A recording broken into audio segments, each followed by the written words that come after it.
University మంచి భవిష్యత్తు కోసం తెలుగు విద్యార్థులు ఇష్టపడే యూనివర్సిటీ. సార్ ఫైనల్గా ఒక విషయం చెప్పండి సార్.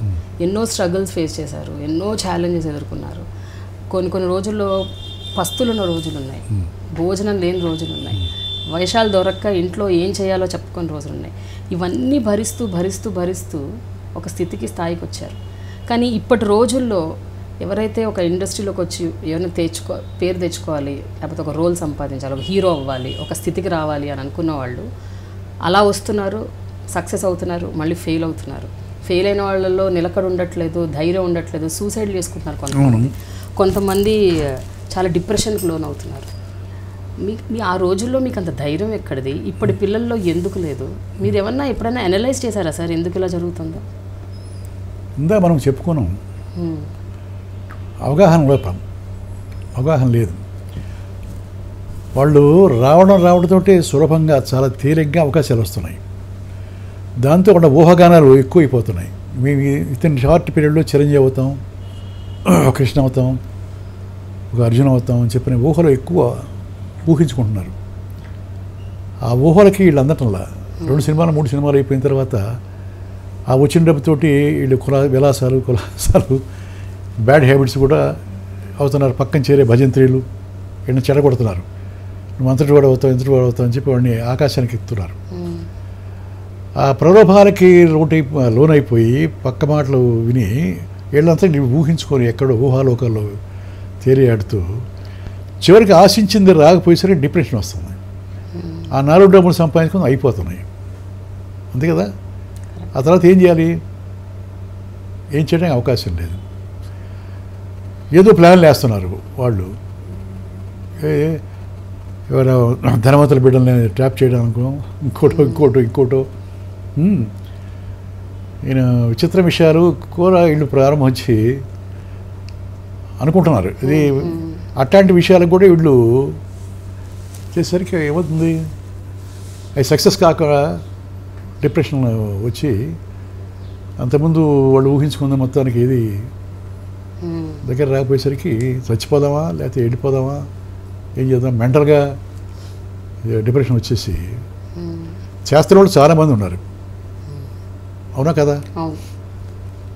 యంగ్స్టర్స్ మన కళ్ళ ముందు ఎంతమంది చూసాం ఈ 10 సంవత్సరాల లోపల? ఎంతమంది వచ్చారు, ఎంతమంది వెళ్ళారు, ఎంతమంది ఉన్నారు?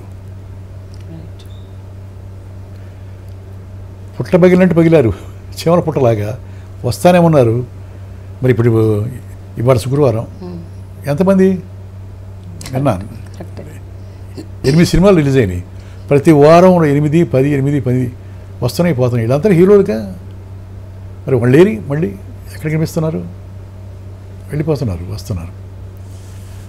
అందువల్ల దానికి సొల్యూషన్ లేదు ప్రస్తుతం. లేదంటారా? సొల్యూషన్ లేదు. ఆ వచ్చినోడు జరుగుతున్న విషయాలు ఆకలింపు చేసుకుని ఎక్కడైనా ఒకటి తెలియగలడు ఉంటే వాడు బాగుపడతాడు తప్ప మెజారిటీ ఆఫ్ ది పీపుల్. అంటే ఏంటంటే సార్, మీలాగా ఎవరు ఆలోచించట్లేదు.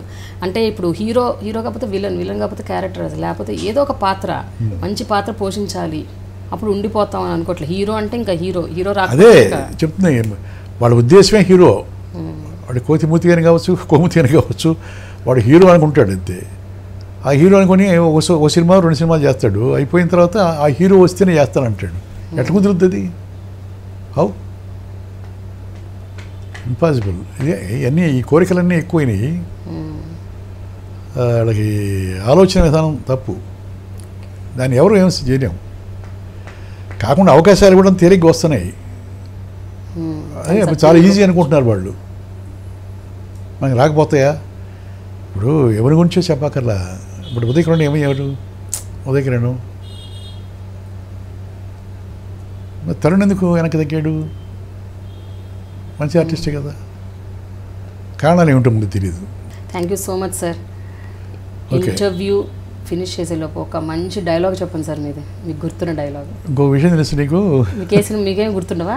మీరు చెప్పిన డైలాగ్. లోపల డైలాగ్ చెప్పి ఓకే అన్న తర్వాత బయటకు వచ్చి కూర్చులో కూర్చుంటాం, మర్చిపోతారు అంతే.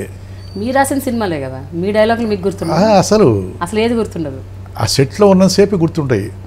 ఆ తర్వాత నా డైలాగ్ చాలామంది చెప్తారు, ఇది బయట మన డైలాగ్ మనకి జ్ఞాపకం ఉండదు. సో అందుకనే మీరు పీస్ఫుల్గా ఉన్నారు. అది చెప్తా, అదే నేను చెప్పేది. క్యారీ ఫార్వర్డ్ చేయరు మీరు. బయటకు వచ్చిన తర్వాత ఓకే అన్నారు కదా, short 1 page dialogue, okay happy అని చెప్పి బయటకు వచ్చి కూర్చుంటాం. ఈ లోపల మళ్ళీ ఇది కెమెరా ఫాల్టో లేకపోతే ఇంకో లైట్ ఫాల్టో అని చెప్పని చూసుకున్న తర్వాత సార్ 1 మోర్ అని చెప్పాను, బయటకు వచ్చారనుకో ఇంకా మళ్ళీ చదవాల్సిందే మొత్తం. మళ్ళీ రికలెక్ట్ చేసుకోవటం, టక రీల్ తిప్పినట్టు ఏం చేసుకుని అబ్బా చెప్పాము మళ్ళీ వచ్చిందిరా బాబా అని చెప్పని చెప్పుకోవటం. అది. Thank you so much sir. చాలా ఓకే థ్యాంక్స్. ప్రేమ.